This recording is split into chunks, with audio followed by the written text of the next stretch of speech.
Hi, it's Laura at Hyperstamper, and before I put this in my Etsy shop at hyperstamper.etsy.com, I wanted to show you the whole tour of this beautiful 1902 book called Bessie on Her Travels. It's from the Bessie Books series, and I love the color of the daisies on the front. We've got these beautiful reds and blacks and yellows, and up here the type is still in pretty good condition.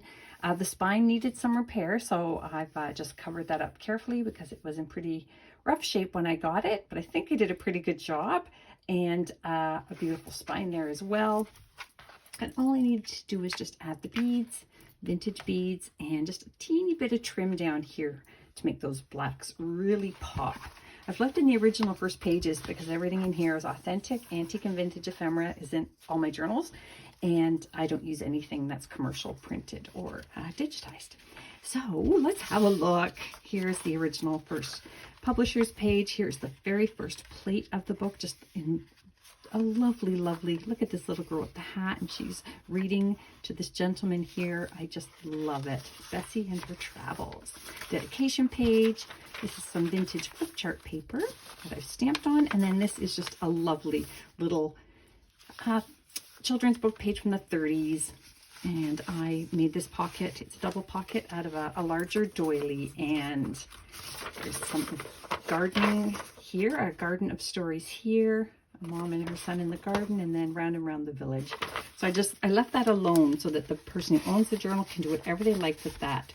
And this, of course, everybody likes a little bit of French in their journal. So this is from 1932, from February, sort of the day. I picked the days that I was working on this. So there we go, February 16 and 17. So there, we'll tuck that into there, and then I just put in another one of these little tiny journaling booklets here, made out of antique paper and vintage paper. So that's kind of fun, tucked into a children's book page image here from the 30s as well. I love the title of this page I ripped out, called Happy Delights. Isn't that fun? Goodbye, Sweet Day. And then this is just some dried hydrangea leaves that I've been pressing, and an antique book page topper on there. Just a vintage, that's a piece of an old vintage earring, actually a silver earring. And a vintage Botanicals page. And this series of journals I've been doing the last week have all had the roses in them, so I'm in love with them. I wish they were scratch and sniff so you could smell them. This is from the early 1900s English costume book, and this here is a wonderful photograph that is actually from Germany. And I've asked around, and a few people think that this is likely from the 40s, just because of the way it was printed out here. This is from a school book from the 1930s here, and it's a lesson, but I thought it was really fun. It's on the anatomy of a plant. And here's another a cat and a dog here from 1915. Isn't that amazing? So I really like that. That is from the Girls' Own Annual there, and another pocket here with a 1953 pastry company receipt in it. Another little boy on the beach there. A couple of twin boys up here with a horse. And this is from a wonderful 1937 book here, How the Finch Got Her Colors. Look at the lovely rainbow and the birds there. Some mushrooms down here.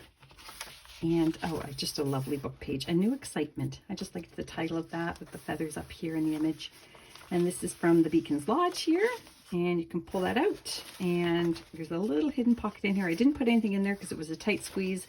So I don't know if I'm going to add anything to there. But it's just so much fun to read all the names for the attendants of that lodge.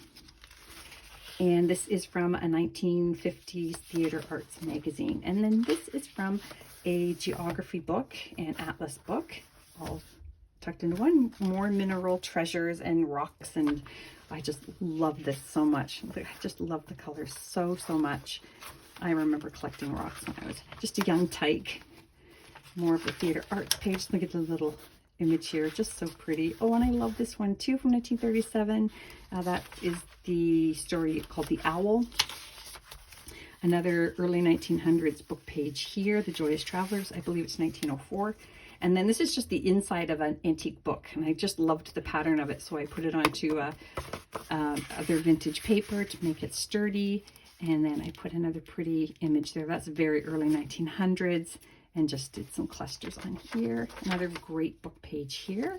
And here, look at the two princesses. I just think that's lovely. A garden gate here, so in the garden. And then up here we have more animals, animal friends. This is a robin and some sparrows. And then we've got some pockets here. So in this side, I've tucked a red-headed woodpecker and put some antique paper on the back. And then there's one pocket here that can be stuffed with anything the new owner would like to put in there. I'll just tuck that into here. And another fun cluster. Oh, this is a very old plate from a rose book, a book on how to grow roses. And another children's book page here. And this is from a vintage book on antiques. So that one's antique vases. And then this is a map of France, partial map of France. The other one was actually attached to a book cover, so I couldn't rip that part out. But is from this book here, this French book. So those are kind of fun, little French editions, and just a really fun old book page here. Some more images that I stamped on that vintage paper, and more children's book images. And this is a vintage bird watcher's logbook page, and then this wonderful nature page with the deers and the stream. I just love it. And then on the inside I put a little pocket, another children's book image, and a little banknote here from the 1920s, and Niagara Falls vintage card there, probably from the 70s, that one. And then just a vintage recipe book page. I love that. I pulled that from a book, The Days of Her Life. And that is very early 1900s ledger paper. Another plate from an early 1900s Eastern costumes book. And then this is a linen bun warmer. So it's got the crochet in there. It's just stunning. And this one is from 1911. And to someone in New Jersey. Isn't that fun? I love it.